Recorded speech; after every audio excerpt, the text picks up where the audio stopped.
नमस्कार मित्रों। आज बहुत दिनों के बाद मैं आप लोगों के समक्ष उपस्थित हुआ हूँ।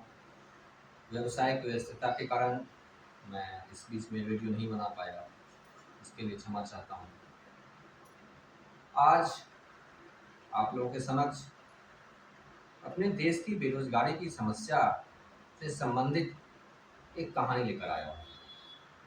ये कहानी है इन्फोसिस के मालिक नारायण मूर्ति जी की। नारायण मूर्ति जी एक मध्यम वर्गीय ब्राह्मण परिवार से बिलोंग करते थे। पढ़ाई लिखाई उन्होंने मैसूर में करी। उनके भीतर इंटरप्रेन्योर होने की बड़ी इच्छा थी, लेकिन उनके पास पैसों की काफ़ी कमी थी। बड़ी मुश्किल से उन्होंने पढ़ाई पूरी करी और व्यवसाय करने के लिए तो पैसे की आवश्यकता होती है। फिर उन्होंने जॉब किया। इसी बीच में उनकी मित्रता एक महिला मित्र से हुई, जो कि उनकी पत्नी हुई। आप लोग उनका नाम सर्च कर लीजिएगा, मैं पहले बता देता हूँ। लेकिन सुधा जी जो थी, जो कि उनकी बाद में पत्नी हुई, उनके साथ उनकी जो मित्रता हुई, लेकिन उनके पास इतने पैसे नहीं होते थे कि जब वो डेट पर जाएं तो वो अपने पैसे खर्च करें। हर बार सुधा जी ही नारायण मूर्ति के साथ जो भी खर्च होते थे उन खर्चों का वहन करते थे। उनके पास डेट पर जाने के लिए पैसे नहीं हुआ करते थे, क्योंकि सुधा मूर्ति जी एक समृद्ध परिवार से थी और एक इंजीनियर थी कंपनी में, तो वही उनकी मदद किया करती थी। उन्होंने एक बार एक कंपनी खोली थी, 1 वर्ष में वो कंपनी फिर बंद हो गई, लेकिन फिर भी उन्होंने हार नहीं मानी। कुछ वर्ष के बाद सुधा मूर्ति जी से 10,000 रुपये उधार लिया और उस 10,000 रुपये उधार लेने के बाद उसी से उन्होंने काम लंबा शुरू किया। अपने 10-15 मित्र के साथ इन्फोसिस कंपनी की स्थापना करी और आज इन्फोसिस किस ऊंचाई पे है यह हमसे छुपा हुआ है। हम सब लोग जानते हैं नारायण मूर्ति जी को और उनके जीवन के संघर्ष भरी कहानी। तो नारायण मूर्ति जी ने जो सीडिंग मनी पाया अपनी पत्नी से, इसे ही कहते हैं ऑर्गेनिक एंटरप्रेन्योरशिप, इसमें कि हम अपने निकट संबंधी से सहयोग लेते हैं, सहयोग लेकर हम आगे बढ़ते हैं।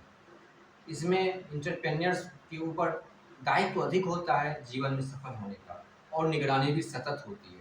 जो लोग उन्हें आर्थिक सहयोग करते हैं वह उन्हें जीवन के संघर्षों में भी देखते हैं। और हम बैंक से जब कोई ऋण लेता है तो बैंक आपके जीवन के संघर्षों को और आपकी ईमानदारी को नहीं देखता। अगर आप असफल हो गए तो वह बुरी तरह से आपके ऊपर चढ़ जाएगा और जो भी आपकी संपत्ति है सब जबरन ले जाएगा। लेकिन जो आपको आर्थिक सहयोग आपके परिवार के लोग करते हैं, अगर किसी कारण से घाटा हुआ तो वो समझेंगे कि कारण वास्तविक है और तब वो परेशान ऐसे नहीं करते। तो इसे कहते हैं जैविक उद्यमिता। जैविक उद्यमिता का जो ये कंसेप्ट है, यह अपने देश से बेरोजगारी को पूरी तरह से खत्म करने की क्षमता रखता है। और अभी के समय में हमें रोजगार की परिभाषा में उद्यमिता को शामिल करना होगा। उद्यमिता कुछ अलग बात नहीं होनी चाहिए। उद्यमिता भी रोजगार का एक अंग है और यह नौकरी से बड़ा है। हर व्यक्ति के भीतर कुछ करने की इच्छा होती है, हर व्यक्ति कुछ नया करना चाहता है। वो जो भी करना चाहे उसमें हम उससे सहयोग करें, चाहे भावनात्मक दृष्टि से हो, शैक्षणिक दृष्टि से हो, व्यावसायिक दृष्टि से हो, जिस भी दृष्टि से उन्हें मदद की आवश्यकता हो हम उन्हें मदद करें, तभी अपने देश से बेरोजगारी दूर हो सकती है। और जैविक उद्यमिता में यह क्षमता है कि बेरोजगारी को 100% दूर कर सकती है।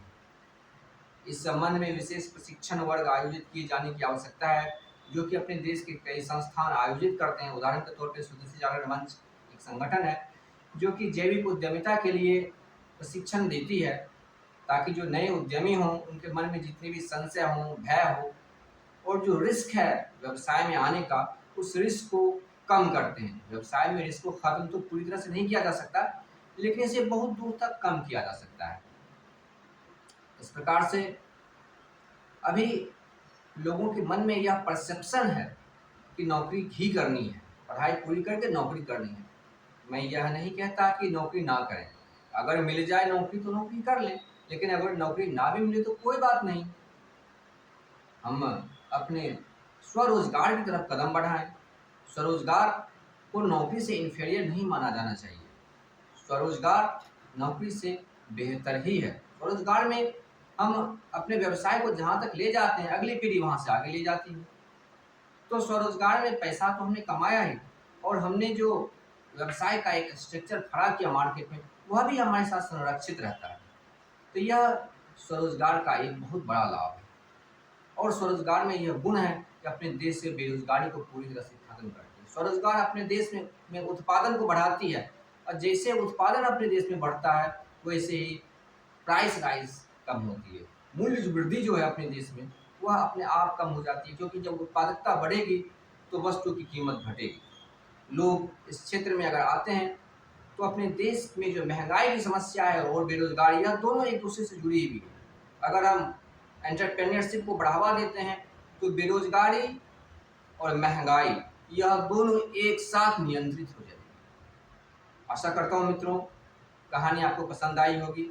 इस कहानी से संबंधित कोई भी मार्गदर्शन, कोई अन्य जानकारी अगर आपको चाहिए या आपके पास है, आप साझा करना चाहते हैं तो कमेंट के माध्यम से आप साझा कर सकते हैं। बहुत बहुत धन्यवाद।